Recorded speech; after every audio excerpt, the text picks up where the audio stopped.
کسی کا اعتراض انہوں نے ذکر کیا ہے کہ بعض حضرات کہتے ہیں کہ اللہ تبارک و تعالیٰ کے پیارے نبی صلی اللہ علیہ وسلم نے فقط 2 عیدوں کا تصور دیا ہے، یہ تیسری عید آپ کہاں سے لے آئے، عید میلاد النبی؟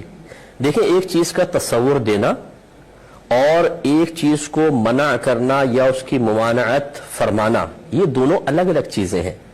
اگر میں کسی شے کا تصور دوں تو کیا میں مثال کے طور پر میں کہوں کہ میرے علاقے کے اندر 2 اشخاص ایسے ہیں جو بہت سخی ہیں، تو میں نے ایک تصور 2 سخی آدمیوں کا تصور آپ کو دیا، تو کیا میں کسی چیز کی ممانعت کر رہا ہوں کہ اس کے علاوہ کسی کو آپ سخی نہ مانیے گا ہمارے علاقے میں، یا اس کے علاوہ کوئی سخی موجود ہی نہیں ہے؟ کہاں سے یہ قاعدہ ضابطہ آپ نے نکالا کہ اگر 2 عیدوں کا تصور دیا گیا ہے تو کسی تیسری چیز کو عید قرار دے ہی نہیں سکتے ہیں؟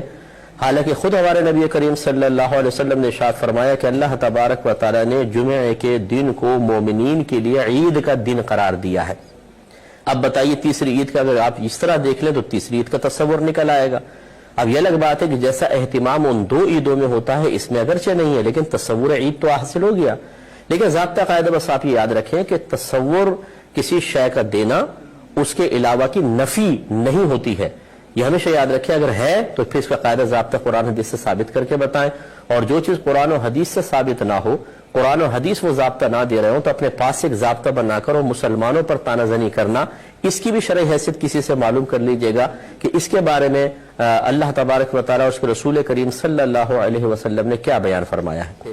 ابھی مجھے کسی نے وائس کلپ تھا، ایک وائس ریکارڈنگ تھی کہ ایک صاحب بیان کرتے ہوئے یہی کہہ رہے تھے کہ یہ میلاد النبی کا کیا نبی کریم صلی اللہ علیہ وسلم نے حکم دیا ہے؟ اگر دیا ہے تو بتائیے۔ اب وہ مطالبہ کر رہے ہیں کہ حکم سرکار نے دیا ہے تو بتائیے۔ اگر ان سے جواب میں کہے کہ کیا سرکار نے اس کو منع کیا ہے تو وہ دکھائیے، کیونکہ قرآن میں موجود ہے وَمَا آتَاكُمُ الرَّسُولُ فَخُذُوهُ وَمَا نَهَاكُمْ عَنْهُ فَانْتَهُوا، یہ رسول جس کام کا تمہیں حکم دے اس کو کرو، اور جن چیزوں سے تمہیں روکے ان سے رک جاؤ۔ تو اس کا مطلب یہ ہوا کہ بہت سی چیزیں ایسے ہوں گی صراحتاً سرکار کا حکم ہوگا کہ ان کو کرو، بہت سے امور ایسے ہوں گے جن میں سرکار نے منع فرمایا ہوگا، اور بہت سے ایسے ہوں گے جن میں نہ اجازت نہ ممانعت۔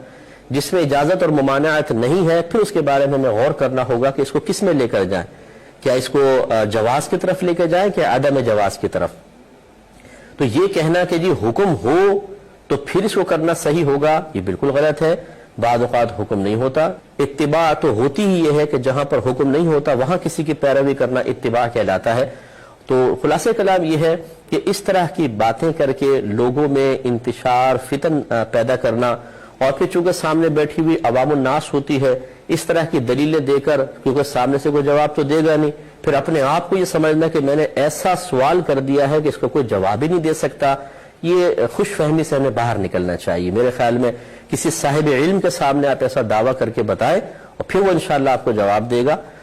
تو ہم بہرحال کوئی مناظرے کے لیے تو بیٹھے نہیں ہوئے، لیکن میں گزارش یہی کرتا ہوں کہ اس قسم کی باتیں عوام کے درمیان کر کے ان کو ذہنی انتشار میں مبتلا کر دینا اور غلط چیز کو بیان کرنا بالکل غلط ہے۔ یہ کوئی قاعدہ ضابطہ نہیں ہے کہ اللہ کے نبی نے حکم دیا تو کرے ورنہ نہ کرے۔ کیا جمع قرآن کا نبی کریم نے حکم دیا تھا تو صدیق اکبر نے کیوں کیا؟ کیا جو زکوٰۃ کے منکرین تھے ان کے خلاف جہاد کا سرکار نے حکم دیا تھا؟ نہیں، تو پھر کیوں جہاد کیا گیا؟ کیا نبی کریم صلی اللہ علیہ وسلم نے جمعے کی پہلی اذان کے دینے کا حکم دیا تھا؟ نہیں، تو پھر کیوں دے رہے ہیں؟ کیا نبی کریم صلی اللہ علیہ وسلم نے تراویح با جماعت پڑھنے کا حکم دیا تھا؟ نہیں، تو پھر کیوں پڑھ رہے ہیں؟